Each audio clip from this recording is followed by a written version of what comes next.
ஜல்லிக்கட்டிற்காக இளைஞர்கள் எழுச்சி கொண்டுள்ள இந்த தருணத்தில் காரைக்குடியில் தனியார் அமைப்பின் உதவியுடன் வீட்டிலேயே விவசாயம் செய்து சாதித்து வருகின்றனர் அந்த பகுதி சிறுவர்கள். இது குறித்து ஒரு நெகிழ்ச்சியான தொகுப்பை பார்க்கலாம்.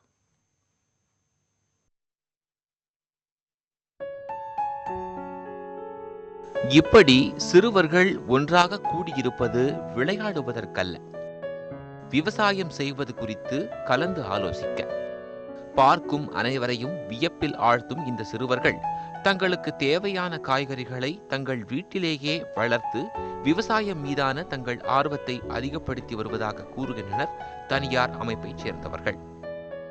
காரைக்குடி அருகே உள்ள விசாலையன் கோட்டையைச் சேர்ந்த குழந்தைகள் விவசாயம் செய்யும் முறை குறித்து தெரிந்து கொண்டு வளர்வதால் எதிர்காலத்தில் விவசாயம் நிச்சயம் செம்மை பெறும் என்றும் அவர்கள் நம்பிக்கை தெரிவிக்கின்றனர்.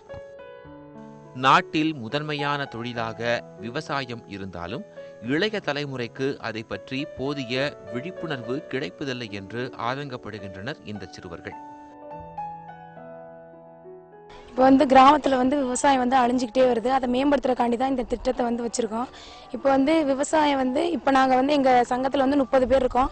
பிற்காலத்தில் இந்த இளைஞர்கள் பெரியவங்களாயிட்டு ஒரு 15 பேராவது இந்த விவசாயத்தை செய்வாங்க அப்படின்னு நாங்கள் நம்புகிறோம்.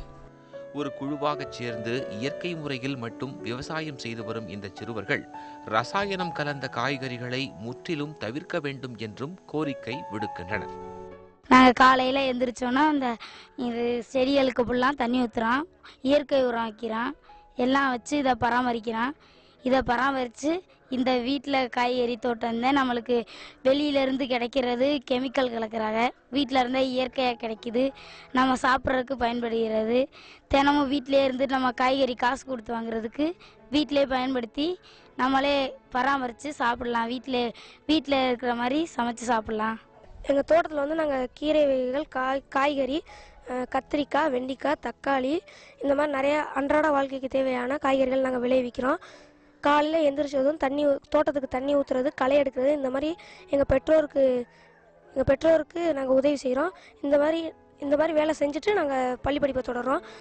லாபத்திற்காக மட்டும் விவசாயம் இல்லை, நல்ல ஆரோக்கியமான உடல் நலனே அதன் குறிக்கோள் என கூறும் இந்த சிறுவர்களின் பேச்சு வியப்பளிக்கிறது.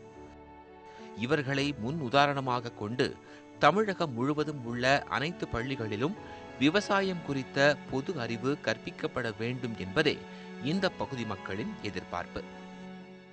நாடும் வீடும் வளம் பெற பயிரோடு விளையாடி கிராமத்தில் நடைபோடும் இளைய தலைமுறை விவசாயிகள் நாங்கள் என்று பெருமைப்பட்டுக் கொள்கின்றனர் இந்த கிராமத்து இளம் விவசாயிகள் சங்கத்து இளைஞர்கள்.